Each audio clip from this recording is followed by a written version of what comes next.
सबसे पहले कुछ ऐसे तथ्य आपके सामने रखना चाहता हूं, जो तथ्य इस शोर शराबे में, जो कि प्रायोजित शोर शराबा होता है, कभी टेलीविजन पे दिखता है, कभी सोशल मीडिया में दिखता है, इस प्रायोजित शोर शराबे में कुछ तथ्य दब जाते हैं और वो तथ्य बहुत महत्वपूर्ण होते हैं, उनका बाहर आना बहुत आवश्यक होता है। बहुत अरसे से हम सुन रहे हैं स्वामीनाथन कमीशन। स्वामीनाथन कमीशन की कितनी सिफारिशें थी? 201।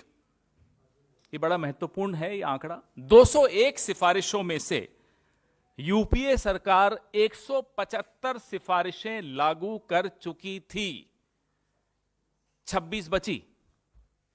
उन 26 में से, और ये 175 का भी मैं आपको ब्रेकअप देता हूं, 18 नवंबर 2004 को ये जो नेशनल फार्मर्स कमीशन बनी थी, उसने अक्टूबर 4, 2006 को अपनी 5वीं रिपोर्ट सबमिट की और इन डॉक्यूमेंट्स के हिसाब से आपको बताएं, पहली मीटिंग 14 अक्टूबर 2009 को हुई, जिसमें 201 रिकमेंडेशंस, सिफारिशें लागू होने की अनुशंसा की गई। दूसरी मीटिंग जून 3, 2010 को हुई, 42 रिकमेंडेशंस तब तक लागू की जा चुकी थी, 159 रिकमेंडेशंस पेंडिंग थी। तीसरी मीटिंग जून 2012 में हुई, 152 रिकमेंडेशन, सिफारिशें स्वामीनाथन कमीशन की तब तक लागू हो चुकी थी, 49 पेंडिंग थी। और चौथी और पांचवी मीटिंग जो हुई सितंबर 2013 और जनवरी 2014 में हुई, 25 और लागू हो गई। देखिए, पूरा ब्रेकअप दे रहा हूं, तारीखों के साथ दे रहा हूं, और ये चुनौती है भारतीय जनता पार्टी को, जो बार बार कहती है स्वामीनाथन कमीशन की रिपोर्ट्स हमने लागू नहीं की, सिफारिशें हमने लागू नहीं की। हम बता रहे हैं कितनी लागू की। मोदी सरकार आई 2014 में, 26 जो बची थी 201 में से, उसमें से 25 अभी तक हुई। जो सबसे महत्वपूर्ण थी, उसका कल माननीय मल्लिकार्जुन खड़गे साहब ने और माननीय राहुल गांधी जी ने कल घोषणा कर दी। यह तथ्य पूरा स्वामीनाथन कमीशन का है। वो आदमी जो समुद्र की बीच पर, हम और आप कई बार बीच पर जाते हैं, कभी बॉम्बे में जाते हैं, कभी केरला में जाते हैं, कभी गोवा में जाते हैं, लाल कालीन बिछवाता है अपने लिए, कहीं साहब के पांव जो हैं रेत पर न पड़ जाएं। उसने किसानों के रास्ते पे कील बिछा दी है। मैं अभी एक वीडियो मेरे साथियों को कहूंगा इसी आदमी का, आपको एक बार दिखाए। ज्यादा पुराना वीडियो नहीं है, जरा आप वीडियो चलाइए, उसके बाद प्रेस कॉन्फ्रेंस आगे जारी रखेंगे।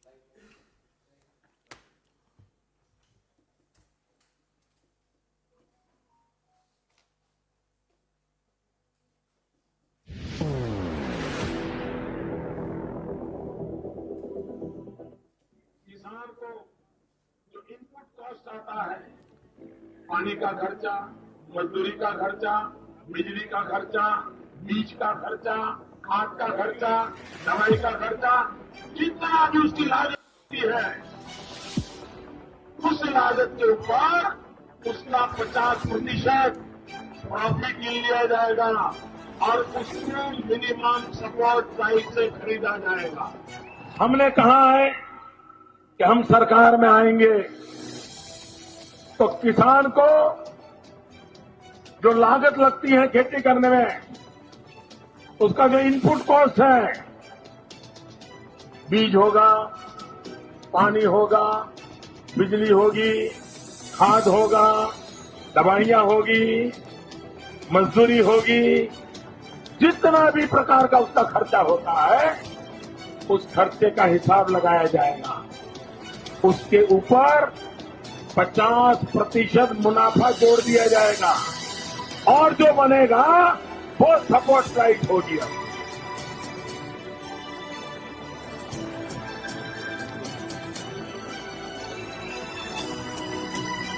ये आपने देखा, देश के प्रधानमंत्री बनने से पहले जब मुख्यमंत्री थे, तो आप सामने देख रहे हैं कि जो कंज्यूमर अफेयर्स का वर्किंग ग्रुप था, उसकी रिपोर्ट देते हुए उन्होंने अपना एक ट्वीट किया। प्रधानमंत्री डॉक्टर मनमोहन सिंह जी को वो रिपोर्ट दी थी, जिसमें स्पष्ट तौर पे उस वक्त के गुजरात के मुख्यमंत्री एमएसपी कि बहुत बड़े वकील बनकर सामने आए थे। और फिर आपने देखा प्रचार करते वक्त, ये जो मैंने आपको वीडियो दिखाया है, ये 2014 का इनके राज्य का हरियाणा के में जब वो प्रचार करने गए थे लोकसभा के लिए, प्रधानमंत्री बनने के लिए जब प्रयासरत थे, तब का ये वीडियो है। तब क्या मधुर और प्रखर आवाज में एमएसपी इनपुट कॉस्ट प्लस 50% के वादे करके आपके सामने ये आए, प्रधानमंत्री बने। और उसके बाद क्या हुआ? पहला यू टर्न सुप्रीम कोर्ट में दाखिल एक हलफनामे के माध्यम से आता है, जिसमें वो कहते हैं कि नहीं साहब, हम एमएसपी इस तरह का नहीं दे सकते जिसमें इनपुट कॉस्ट प्लस 50%। साफ जिसको कहते हैं मना कर दिया। या तो ये जब स्क्रीन पे आपने जिस व्यक्ति को इतना ऊंची आवाज में चिल्लाते हुए देखा, या तो वो तब झूठ बोल रहा था, या वो आज अपना वादा तोड़ रहा है। ना केवल वादा तोड़ रहा है, वादा तोड़ने के साथ साथ किसानों के रास्ते पर कील बिछाना, किसानों को खालिस्तानी बोलना, उपद्रवी बोलना, सोरोस का एजेंट बोलना, एक के बाद एक आप किसानों को गाली दिलवा रहे हो। अपने पूरी आपकी ट्रोल आर्मी जो सोशल मीडिया पर बैठी है, सुबह से शाम तक पता नहीं आप कितना करोड़ों रुपए उन पर खर्च करते हो, उनसे आप किसानों को गाली दिलवाते हो। आप किस मुंह से किसानों के सामने जाओगे और किस अधिकार से और कौन से कानून के तहत आपने सड़कें बंद कर रखी हैं? सड़कें सरकार ने बंद की हैं, किसानों ने नहीं बंद की हैं। आरोप आप किसानों पर लगाते हो कि किसानों की वजह से सड़क बंद हुई है। कौन सा नियम है, कौन सा कानून है जिसमें मैं और आप आज हाईवे पे नहीं जा पा रहे हैं, या वहां से हमारे साथी यहां आ नहीं पा रहे हैं, कोई नहीं आ पा रहा है? किसने यह अधिकार दिया आपको कि आप सड़कें बंद कर दोगे, ब्लॉक कर दोगे, कंक्रीट की पूरी दीवारें खड़ी कर दोगे सड़क पर, हाईवे पर? नियम बताइए। और यही सवाल अदालत ने भी पूछा है सरकार से। ड्रोन से आप टेस्ट कर रहे हो कि आंसू गैस किसानों पर छोड़कर पहली बार टेस्ट किया जा रहा है, ड्रोन से आंसू गैस कैसे छूटती अपने ही किसानों पर। जो काम आपको कहा था कि भाई सीमाओं को सुरक्षित करिए, वहां ये सब करिए जो यहां नौटंकी कर रहे हैं आप, इस देश के भीतर कर रहे हैं, देश के अपने किसानों के साथ कर रहे हैं, देश की अपनी राजधानी में आने वाले लोगों के साथ कर रहे हैं, वहां आपका हिम्मत नहीं होती, वहां आपकी हैसियत नहीं होती कि पीएलए को घुसने से रोक सकें आप। वहां आप क्लीन चिट बांट रहे होते हो और अपने ही देश के किसानों को बदनाम कर रहे हो, मूर्ख बना रहे हो। यह मैंने आपको वीडियो जानबूझकर दिखाया। प्रधानमंत्री जवाब दें कि या तो तब झूठ बोला था तो माफी मांगे उस झूठ की, या अब वादा तोड़ रहे हैं तो फिर माफी मांगे वादा तोड़ने की, और माफी मांगे किसानों को आतंकवादी कहने पर। चलिए यह भी छोड़ देते हैं। 19 नवंबर 2021 को आप सबके सामने हाथ जोड़ते हुए पहली बार प्रधानमंत्री दिखे, माफी मांगते हुए दिखे और कहा कि साहब मैं ये तीनों काले कानून वापस लेता हूं। एक डायलॉग भी दिया था, मेरी तपस्या में कमी रह गई होगी, सुना था ना आप लोगों ने। तब कहा था कि एमएसपी की समस्या का समाधान निकालने के लिए कमेटी बनेगी।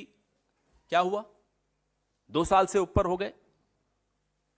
अब आप फिर से पलट रहे हो, फिर से किसानों को धोखा दे रहे हो, उनकी आंखों में धूल झोंक रहे हो। एक तो चोरी, ऊपर से सीना चोरी।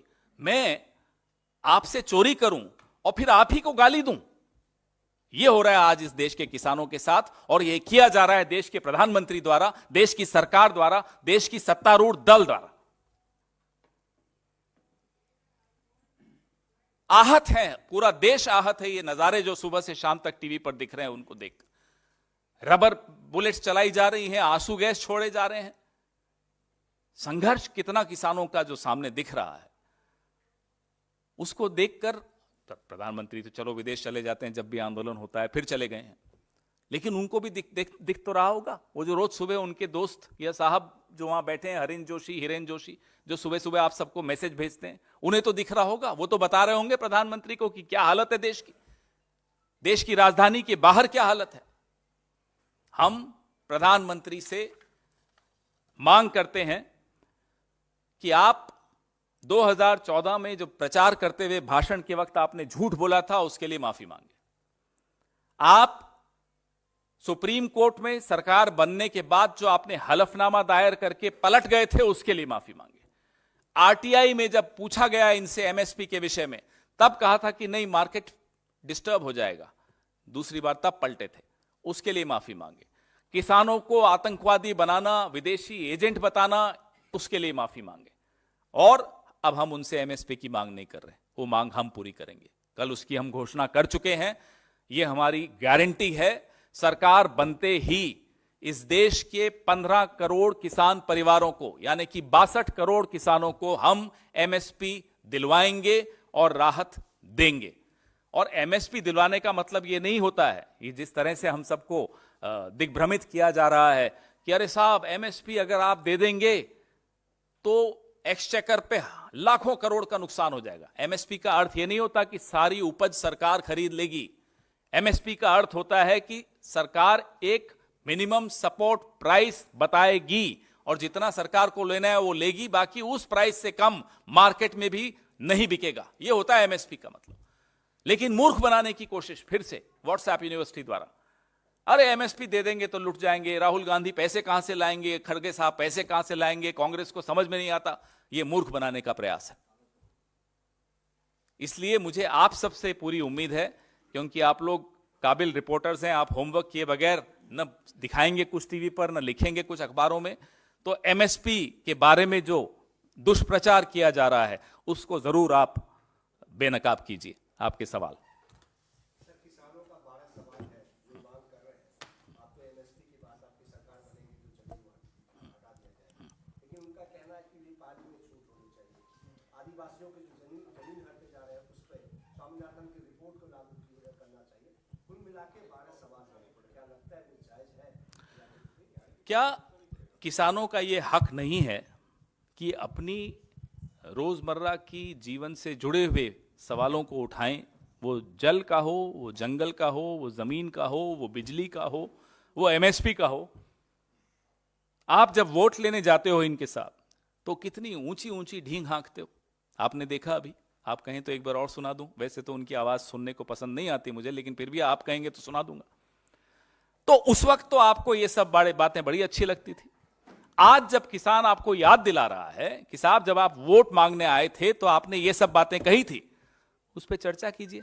बताइए मुझे, कितनी बार प्रधानमंत्री इन किसान नेताओं से मिले पिछले 10 साल में? मुझे बताइए आप। कभी अर्जुन मुंडा जी को आगे कर दिया जाता है, कभी पीयूष गोयल जी को आगे कर दिया जाता है, कभी और कौन से तीसरे मंत्री हैं, धर्मेंद्र प्रधान या कोई, उनको आगे कर दिया जाता है। प्रधानमंत्री क्यों नहीं मिलते? क्यों नहीं हिम्मत दिखाते? क्या नाम है आजकल उनकी घर की सड़क का? लोक नीति, क्या कुछ ऐसा ही नाम है, लोक कल्याण मार्ग। क्या लोक कल्याण मार्ग पे किसानों की आवाजाही बंद है? उनको अलाउड नहीं है क्या? क्या उस प्रधानमंत्री के घर में किसान नहीं आ सकते क्या? क्यों? उनके जूतों में मिट्टी लगी हुई है, नफरत है प्रधानमंत्री को उस मिट्टी से। बताइए, बुलाएं ना किसानों को। ये जो 12 सवाल हैं उस पर चर्चा करें, हिम्मत दिखाएं। हमारे वक्त आंदोलन होते थे, हमारे तमाम नेता आंदोलनकारियों से वहां जाकर मिलते थे। मैं आपको कई उदाहरण यहां बैठकर बता सकता हूं।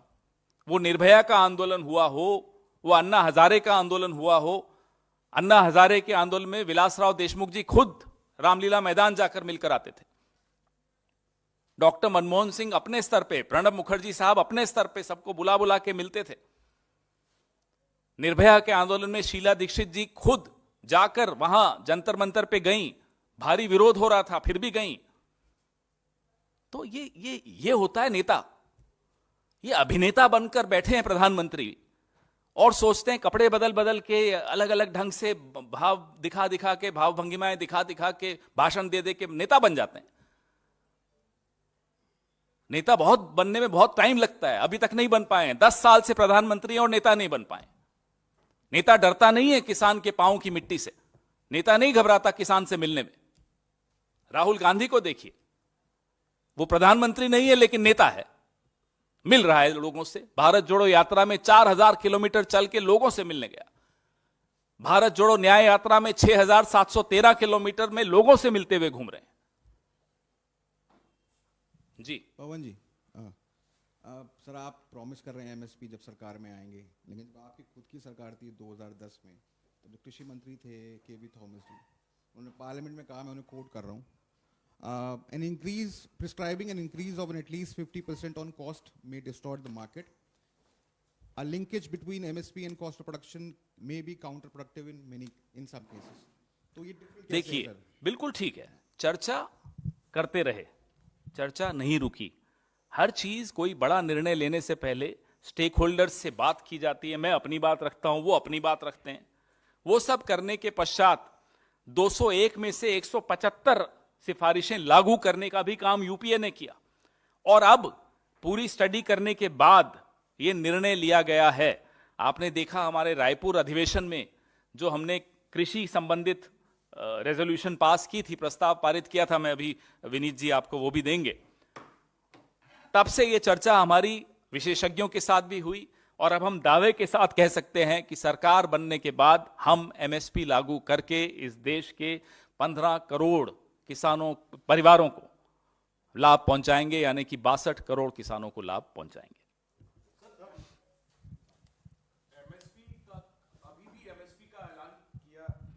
एमएसपी का ऐलान किया जाता है, लेकिन देश भर के किसानों को उसका लाभ नहीं मिलता है। तो एमएसपी का कानून बन जाने से क्या फर्क पड़ जाएगा, सवाल एक। और दूसरा ये कि ऐसा क्यों है, आपको ऐसा क्या लगता है, ऐसा क्यों है कि सिर्फ देश के एक ही प्रदेश के एक ही वर्ग के किसान सड़क पर पहले भी ये आए थे आप और एक गलत बार बोल फिर रहे आए हैं। थे? तमिलनाडु का किसान, कल मैंने खुद आप लोगों में से ही किसी के चैनल में तमिलनाडु के किसानों को भी सुना, तेलंगाना के किसानों को भी सुनते हैं। पूरे देश के किसानों का समर्थन इस आंदोलन को है, और एमएसपी का कानून पारित होने से कम यह सुनिश्चित हो जाएगा कि किसान को उसकी फसल का दाम मिलेगा, उसका शोषण नहीं होगा।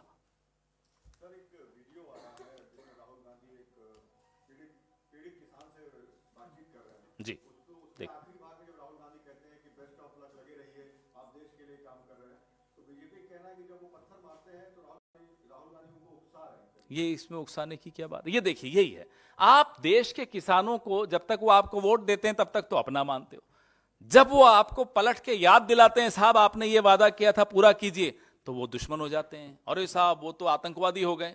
भाई नरेंद्र मोदी जी, आपकी आदत नहीं है आंदोलनों को झेलने की, आपकी आदत तो सवालों को झेलने तक की नहीं है, तो आंदोलन तो बहुत बड़ी बात है। आदत डालना शुरू करिए, आप वैसे खत्म कर दीजिए, अब तो 10 साल पूरे हो गए, जा ही रहे हैं आप।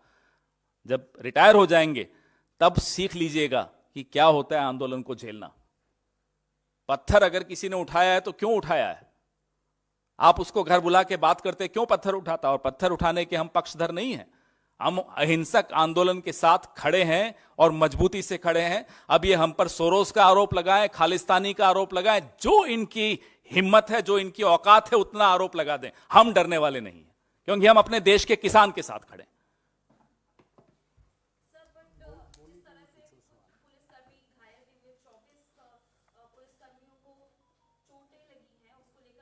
रबर बुलेट किसने चलाई थी? आप में से ही किसी के पत्रकार पर, जो आज भी अस्पताल में है। सत्येंद्र चौहान तो आप ही लोगों में से एक का पत्रकार है। उसको रबर बुलेट क्या वो किसानों ने चलाई? रबर पैलेट्स हैं क्या किसानों के पास? और आजकल तो रबर पैलेट्स वो नहीं होते, छर्रों वाली होती हैं। ड्रोन में आंसू गैस कौन छोड़ रहा था? किसान छोड़ रहे थे या पत्रकार छोड़ रहे थे? हो सकता है आप लोग कर रहे हो, मुझे नहीं मालूम। कांग्रेस पार्टी के पास तो ड्रोन नहीं है, आपके पास होगा। ये कमाल की बात कर रहे हैं आप। आने दीजिए ना, सड़क बंद करके काहे बैठे हो? चलिए, आप में अगर हिम्मत नहीं है किसानों को लोक कल्याण मार्ग पे बुलाने की, अपने घर बुलाने की, उनके साथ चाय पीने की, अगर आप में हिम्मत नहीं है, आप चले जाइए वहां।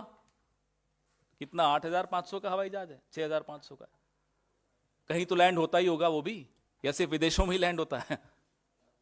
जाइए आप, मिलिए किसानों को। कौन मना करेगा? प्रधानमंत्री अगर मिलना चाहेंगे तो किसान, किसी ने रोका है उन्हें? जी बस इतना बड़ा मुद्दा।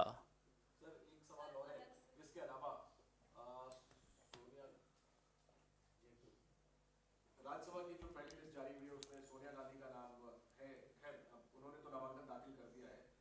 इसको लेकर सवाल उठ रहे हैं कि पिछली पिछली बार उत्तर प्रदेश में सिर्फ एक सीट रायबरेली कांग्रेस जीती थी, जिसे सोनिया गांधी जीत कर पहुंची थी। तो उन्होंने आखिर लोकसभा चुनाव से पहले राज्यसभा का रास्ता क्यों चुना सदन जाने के लिए?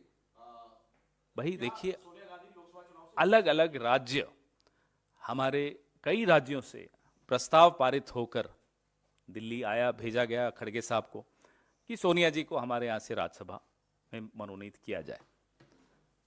अब हर राज्य में तो सोनिया जी को नहीं भेजा जा सकता था, लेकिन मांग कई राज्यों से आई। और ये मैं तो पर्सनली इसलिए खुश हूं कि मेरे राज्य राजस्थान से अगर सोनिया जी राज्यसभा से आ रही हैं तो हम सबके लिए इससे बड़ी खुशी की बात हो नहीं सकती। आपको मैं 1964 से 1967 की बात करता हूं, थोड़ा नीचे कर दो उनको। 1964 से 1967 में इंदिरा जी राज्यसभा में की सदस्य थी, जब वो आईएनबी मिनिस्टर बनी थी। तो ये तो कमाल का सवाल है। तब तो किसी ने नहीं बोला कि भाई आप राज्यसभा में क्यों, लोकसभा में क्यों। उसके बाद वो लोकसभा में आई। तो ये कोई इसमें मुझे नहीं लगता कुछ ज्यादा पढ़ने की आवश्यकता है। लगातार कई चुनाव वो जीती हैं, कोई चुनाव हारी नहीं, लगातार जीतती चली गई। और अब हम सबके लिए बहुत गर्व का विषय है कि वो मेरे राज्य से राज्यसभा में आई हैं। बीजेपी का क्या मतलब है भाई? नहीं, उनका काम क्या है उसमें? उनकी पार्टी है, हमारी पार्टी भी वो चलाएंगे। बेचारे नड्डा जी का तो कुछ पता ही नहीं चलता। आपके चैनल पे देखते हैं, अरे मुझे एक्सटेंशन मिल गई, फिर देखते हैं ब्रेकिंग न्यूज, फिर चेक करते हैं अमित शाह से, शाह साहब वाकई हुआ क्या? तो वो हमारी पार्टी चलाने क्यों आ रहे हैं? उनको कहिए अपनी पार्टी चलाएं। प्रधानमंत्री ने लोकसभा में कहा था कि यहाँ बहुत बड़े नेता ऐसे हैं जो लोग अब लड़ने की हिम्मत छोड़ चुके हैं और अब वो राज्यसभा जाने की तैयारी कर रहे हैं। तब सोनिया गांधी पर कसा था वो प्रधानमंत्री करते रहे, उनका काम दिन भर यही है, तंज कसने का। सरकार चलानी आती नहीं है, नेता बन नहीं पाए हैं। इसी तरह की परेश रावल से ट्रेनिंग ले लेकर बोलते रहते हैं, अब पार्लियामेंट में भी और बाहर भी। तो बोलने दो। अब बेचारे खर्चा भी किया होगा, परेश रावल को शायद टिकट भी दी थी उसके बाद। तो जो व्यक्ति सुबह से शाम तक कितना अच्छा अभिनेता बनना है, उसकी एक्टिंग कर रहा हो, उसकी रिहर्सल कर रहा हो, उसको करने दो जो कर रहा है। उसको क्यों आप गंभीरता से लेते हो?